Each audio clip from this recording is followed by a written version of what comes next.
याद रखो, जो कार्य किसी आवेश या किसी आवेग के समय सहसा कर लिया जाता है, उससे बड़ी हानि होती है और आगे चलकर अत्यंत पश्चाताप करना पड़ता है। इसलिए जब काम, क्रोध, लोभ, अभिमान का आवेश हो या जब रोग के कारण चित्त अस्थिर हो, उस समय किसी काम के करने का मन हो तो उसे उस समय न करके दूसरे समय के लिए टाल दो। याद रखो, जब आवेश होता है तब बुद्धि परिणाम को भूल जाती है और अच्छे बुरे का निर्णय करने में असमर्थ हो जाती है। जब जब आवेश उतरता है तब पता लगता है कि मैं उस समय जो कुछ करने जा रहा था वह सर्वथा अनुचित और मेरे लिए बड़ा ही हानिकारक था। स्वागत है आपका दोस्तों इस नए channel study with spiritual vibes में। तो चैनल को लाइक, शेयर, सब्सक्राइब कर सपोर्ट करें दोस्तों। किसी नगर में एक मोहनदास नाम का सेठ रहता था। वह अपने बेटे से बहुत प्यार करता था, लेकिन उसका बेटा बहुत ही क्रोधी स्वभाव का था। वह अपने बेटे के क्रोध से बहुत परेशान रहता था। तो एक दिन उसने एक समाधान खोजा। उसने अपने बेटे को कीलों से भरा एक थैला ला कर दिया और कहा कि जब भी तुम्हें क्रोध आए, तुम इसमें से एक कील निकाल कर एक पेड़ पर जाकर ठोक आना, और जब जब भी गुस्सा आए तब तब तुम एक कील निकाल कर इस पेड़ पर ठोकते रहना। तो उस लड़के ने कहा ठीक है। तो उसको जब भी गुस्सा आता वो उसमें से एक कील निकालता और ठोकाता। एक दिन में देखा उसने 50 कीलें ठोक दी थी। अब धीरे धीरे थैला से कीलें भी ख़त्म होने लगी थी। तो उस लड़के को लगा कि क्यों ना मैं गुस्से को कम करूं, क्योंकि उसे ये फील हो रहा था कि मैं कितना गुस्सा करता हूं। तो धीरे धीरे उसने अपने गुस्से को ख़त्म करना शुरू किया और धीरे धीरे अब उसको बिल्कुल भी गुस्सा नहीं आया और अपने पिताजी के पास गया और बोला, पिताजी अब तो मुझे बिल्कुल भी गुस्सा नहीं आता है। और उस पेड़ के पास लेकर गया जिसमें खूब ढेर सारी उसने कीलें ठोक रखी थी। तो उसके पिताजी ने कहा, बहुत अच्छे बेटा, अब तुम्हें जब भी थोड़ा सा भी गुस्सा आए तो तुम एक काम करना, इस पेड़ के पास आना और एक कील निकाल देना, और जितनी बार भी थोड़ा सा गुस्सा आता है तुम एक कील निकालते रहना। तो कहा ठीक पिताजी। फिर जब भी उसे गुस्सा आया वह लड़का तुरंत उस पेड़ के पास गया और एक कील निकाल दिया। ऐसे करते करते एक दिन देखा उसने पेड़ की सारी कीलें निकल चुकी थीं। अब वह लड़का बहुत ही खुश हो रहा था कि अब मुझे ज़रा सा भी गुस्सा नहीं आ रहा है। धीरे धीरे उसने अपने गुस्से पर पूरी तरह से काबू पा लिया था और वह खुश होकर अपने पिताजी को उस पेड़ के पास लेकर आया और दिखाया कि पिताजी देखिए, अब मैंने अपने गुस्से पर पूरी तरह काबू पा लिया है, और देखिए यह पेड़, इसमें से मैंने आज ये सारी कीलें निकाल ली हैं। तो उसके पिताजी ने कहा, हाँ बेटा, आज तुमने बहुत ही अच्छा काम किया है। आज तुमने अपने गुस्से पर पूरी तरह से काबू पा लिया है। देखो लेकिन देखो, क्या इस पेड़ में कुछ दिख रहा है तुम्हें? तो उसने कहा, हाँ पिताजी, मैंने इस पेड़ में जो कीलें गाड़ी थी आज वो मैंने निकाल ली हैं, लेकिन इन पेड़ों में इतने बड़े बड़े छेद हो गए हैं। तो पिताजी ने कहा, हाँ बेटा, अब ये बड़े बड़े छेद ऐसे हैं जिन्हें तुम अब वापस नहीं भर सकते। तो बेटा, इसी तरह गुस्सा भी होता है। हम गुस्सा तो कर तो लेते हैं, लेकिन लोगों के दिलों में जो घाव हो जाता है, अगर हम माफ़ी भी मांग लें तब भी वो घाव वापस नहीं भरते हैं। आज उस लड़के को ये बहुत गहराई से रियलाइज़ हो रहा था कि मैंने जिन लोगों पर कितना गुस्सा किया है, क्रोध किया है, आज उनकी नज़रों में मैं कितना गिर चुका हूँ। उनके दिल में मेरे लिए जगह नहीं बची होगी। और उस दिन से उसके बेटे ने प्रण लिया कि मैं आज से क्रोध नहीं करूँगा। श्री कृष्ण कहते हैं, कभी किसी का बुरा करने की मन में आए, कभी शास्त्र विरुद्ध पाप करने की इच्छा हो, अथवा कभी दूसरे को दुख पहुँचाने का मन हो, तो उस समय उस काम को न करो, उसे दूसरे समय के लिए टाल देना उचित है। कुछ समय बाद जब विवेक जागृत होगा तो इन सब कामों से आप ही मन हट जाएगा और तुम बहुत बड़ी बुराई तथा उसके भयानक परिणाम से बच जाओगे। याद रखो, परिवार के किसी आदमी, मित्र, सुहृद, संबंधी, नौकर और स्त्री जाति के व्यक्ति का कोई अपराध देख सुन पड़े तो उसी क्षण उसे प्रकट मत करो। निष्पक्ष नेत्रों से और शुद्ध हृदय से खूब जांच करो, और जब तक उनका अपमान स्पष्ट रूप से प्रमाणित न हो जाए तब तक उसे अपने मन में छिपाए रखो। अपराध प्रमाणित होने के बाद भी यदि किसी का जीवन बिगड़ता हो तो उसके साथ संबंध तोड़ लो, पर उसके उस अपराध को प्रकाशित मत करो। याद रखो, जो मनुष्य दूसरे को अपराधी सिद्ध करने में जितना अधिक सुख मानता और उतावला होता है, उतना ही उसे पीछे पछताना भी पड़ता है। कौन जानता है, तुम जिसको अपराधी मान रहे हो वह सर्वथा निरपराध हो और असली अपराधी का तुम्हें पता ही ना हो। अतएव किसी के दोष को बिना जांचे प्रकट करना, सिद्ध करना तो अपराध है ही, किसी पर संदेह करना भी अपराध है।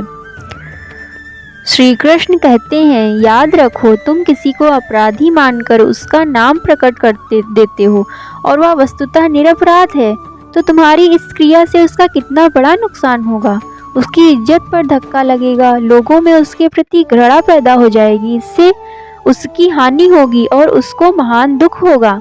सोचो, यदि इसी प्रकार तुम पर कभी झूठा दोष लगता है तो तुम्हें कितना दुख होगा और तुम किस प्रकार व्याकुल होकर अपनी निर्दोषता सिद्ध करने के लिए छटपटाते रहो। एक बूढ़े महात्मा जंगल में रहते थे। उनके पास एक राजा संन्यास लेकर आए। बूढ़े महात्मा ने सोचा, जरा इसकी परीक्षा की जाए। एक बार नए महात्मा क्षेत्र में रोटी लेकर आ रहे थे तो इन्होंने जरा कोहनी मार दी। इस पर रोटी गिर गई, किंतु उन्होंने बड़े प्रेम पूर्वक बिना किसी क्षोभ क्रोध के रोटी उठा ली और चल दिए। फिर पीछे गए, धक्का दिया और रोटी फिर गिर गई। इस बार नए महात्मा ने रोटी उठा ली पर जरा हंसे, पुनः आगे बढ़े। फिर उन्होंने वैसा ही किया और रोटी गिरा दी।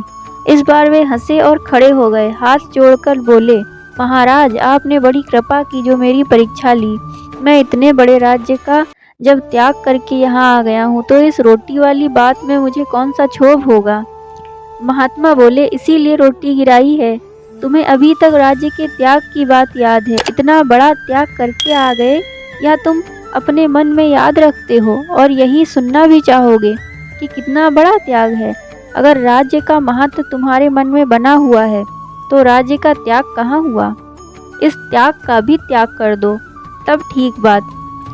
कहानी छोटी थी परंतु शिक्षा बहुत बड़ी थी। हम अपने संबंधों में त्याग तो कर लेते हैं, लेकिन त्याग का अहंकार हमारे भीतर कब पैदा हो जाता है कि हमने त्याग किया, ये हमें पता ही नहीं चल पाता और हम वैसे ही त्याग की कामना सामने वाले से भी करने लगते हैं। यह कामना ही हमें हमारे त्याग का पूरा फल प्राप्त होने नहीं देती। प्रश्न, तन मन वचन से नाम जप करना किसको कहते हैं? तो उत्तर है, मुंह से भगवान का नाम लिया जाता है और मन में विषयों का चिंतन चल रहा है, ऐसे नाम जप से पूर्ण फल नहीं मिलता। मन से संभवतः नाम जप होता है और हाथ विषय कार्य में लगे हैं, परंतु उस कार्य में भगवत भाव नहीं है, तो ऐसे नाम जप से भी पूर्ण फल नहीं होता। इसी तरह दिन भर मन में विषयों का चिंतन चलता है और 2-4 मिनट भगवान का नाम ले लिया जाता है, इससे भी पूरा फल नहीं मिलेगा। अतः मुख से नाम जप के साथ ही साथ मन में नाम के अर्थ का चिंतन होना चाहिए और यदि विषय कार्य करने हो तो वे भी भगवत भाव से करने चाहिए। इस प्रकार दिन भर भगवत भाव से भावित रहना चाहिए। ठीक ठाक नाम जप यही है। इसी के साथ सदा नमो नमः करना चाहिए। सदा भगवान के प्रति आत्मसमर्पण करना चाहिए कि हे करुणामय, मैं तुम्हारा हूँ, इसीलिए मेरी कहलाने वाली जो कुछ भी वस्तुएं हैं सभी तुम्हारी हैं। मेरे समस्त जन्मों के जो कुछ भी कर्म हैं सब तुम्हारे हैं। मैं दिन भर जो कुछ सोचता या करता हूँ वह सब भी तुम्हारा ही है। इस प्रकार सर्वदा भगवान के प्रति आत्मसमर्पण करना चाहिए और समय मिलते ही जितना अधिक हो सके एक मन से भगवान का नाम जप करना चाहिए। ऐसा नाम जप ही तन मन वचन से किया कहलाता है। धैर्यमवलंब्य विमुञ्च शोकम धीराः तरन्ति विपदम न तु दीनचित्ताः। अर्थात जिस बात को हम नहीं चाहते हैं और दैव गति से वह हो जाती है, उसके होने पर भी जो दुखित नहीं होते किंतु उसे देवेच्छा समझकर सह लेते हैं, वे ही धैर्यवान पुरुष कहलाते हैं। दुख और सुख में चित्त की वृत्ति को समान रखना धैर्य कहलाता है। जिसने शरीर धारण किया है उसे सुख दुख दोनों का ही अनुभव करना होगा। शरीरधारियों को केवल सुख ही सुख या केवल दुख ही दुख कभी भी प्राप्त नहीं हो सकता।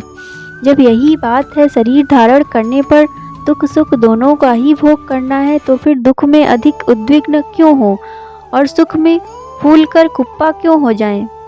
दुख सुख तो शरीर के साथ लगे ही रहते हैं, हम धैर्य धारण करके उनकी प्रगति ही क्यों ना देखते रहें।